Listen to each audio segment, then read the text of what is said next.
الرحیم السلام علیکم سعودی انفو یوٹیوب چینل میں آپ کو خوش آمدید کہتے ہیں۔ آج کا سوال ہے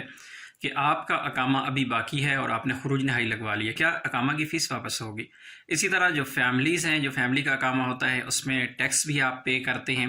اور پے کرنے کے بعد کیا آپ فیملی کا اگر ایگزٹ لگانا چاہتے ہیں تو اس پر فیملی کا ٹیکس واپس ہوگا۔ اسی طرح ایک ورک ویزا ہے، فیملی جو ویزا ہے آپ کا پرماننٹ ویزا، اور گھریلو ملازمین کا جو ویزا ہے، ڈومیسٹک ورکرز کا ویزا ہے، کیا ان کے اقامے کی فیس واپس ہو جائے گی؟ یہ ہے سوال کہ آپ نے اپنا اقامہ تو تجدید کروا لیا، لیکن بعد میں پروگرام بنا کہ نہیں فائنل ایگزٹ لگوانا چاہیے، اور ابھی آپ کا جو اقامہ ہے وہ چاہے 4 مہینے باقی ہے، چاہے 6 مہینے، 8 مہینے، 10 مہینے باقی ہے۔ تو ایسی صورت میں یہ سوال کیا گیا جوازات سے، تو جوازات نے اس کے بارے میں کلیئرلی کہا ہے کہ آپ کی جو فیس جو پے ہو جاتی ہے وہ فیس واپس نہیں ہوتی جب وہ استعمال ہو جاتی ہے۔ اب سوال یہ پیدا ہوتا ہے کہ استعمال ہو جاتی ہے کیا مطلب؟ یعنی آپ کی فیس جب آپ جمع کرواتے ہیں کسی بھی اقامے کے لیے تو فیس جمع کروانا ہی کافی نہیں ہوتا۔ بہت زیادہ لوگ اس بات پہ بھی دھوکہ کھا جاتے ہیں کہ فیس جمع کروا دی، اور وہ یہ سمجھتے ہیں کہ فیس جمع کروا دی اور ہمارا اقامہ جو ہے تجدید ہو جائے گا، لیکن ایسا نہیں ہوتا۔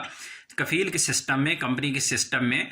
جو آپ کی انٹری ہوتی ہے وہاں پر جا کر اسے آپ کے اقامے کو تجدید کرنا پڑتا ہے مینولی، تب ہی آپ کا اقامہ تجدید ہوتا ہے۔ اس وقت کے دوران جب آپ کی کمپنی یا کفیل نے ابھی تک آپ کا اقامہ تجدید نہیں کیا، صرف آپ کی فیس پے ہوئی ہے، وہ فیس ریفنڈ ہو سکتی ہے۔ لیکن اگر اقامہ تجدید کر دیا اور سسٹم میں آپ کا اقامہ اپڈیٹ ہو گیا تو ایسی صورت میں آپ کے اقامے کی جو فیس ہے، باقی ماندہ فیس، وہ واپس نہیں ہو سکتی، کسی بھی صورت واپس نہیں ہو سکتی، چاہے آپ کا اقامہ 1 سال سے زیادہ بھی پڑا ہو۔ جو گھریلو ورکرز ہیں، جو ڈومیسٹک ورکرز ہیں، گھریلو ملازمین، ان کے اقامے 2 سال تک بھی بن جاتے ہیں۔ باقی اقامہ جو ورک ویزا ہے اس کے تو خیر 1 سال کا ہی بنتا ہے، لیکن جو گھریلو ملازمین ہیں ان کے اقامے 1 سال سے زیادہ بھی بن جاتے ہیں، 2 سال تک وہ بنوا سکتے ہیں۔ تو اگر 2 سال کا بھی اقامہ باقی ہے تو ایسی صورت میں جو اقامے کی فیس ہے واپس نہیں ہو سکتی۔ اسی طرح جو ایگزٹ ری انٹری کی فیس ہے، آپ کے جو ایگزٹ ری انٹری لگتا ہے، آپ کی چھٹی لگتا ہے، اس کی فیس بھی ریفنڈ نہیں ہوتی۔ اگر آپ کی فیس ایگزٹ ری انٹری کی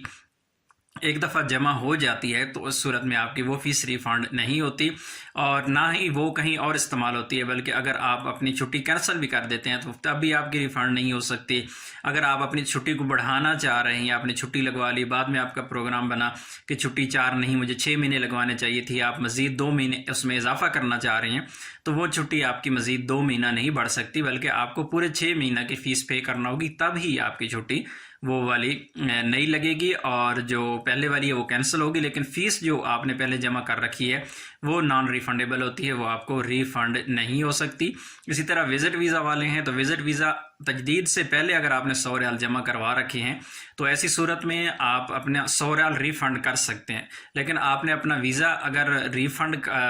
تجدید کروا لیا تو اس کے بعد اگر آپ فیملی کو واپس بھیجنا چاہ رہی ہیں تو ایسی صورت میں چاہے آپ کے 3 مہینے سے زیادہ ٹائم باقی ہو، جس طرح آپ ویزا تجدید کرتے ہیں 3 مہینہ کے لیے، اور پہلے والے اگر چند دن باقی ہوں تو آپ کا پروگرام بنا کے فیملی کو واپس بھیجنے کا، تو ایسی صورت میں بھی آپ کا جو فیس آپ نے پے کی ہوتی ہے، کیونکہ آپ استعمال کر چکے ہیں، آپ نے ویزا تجدید کر لیا ہے، ایسی صورت میں آپ کو وہ فیس بھی واپس نہیں ہو سکتی۔ تو بالکل سمپل ہے،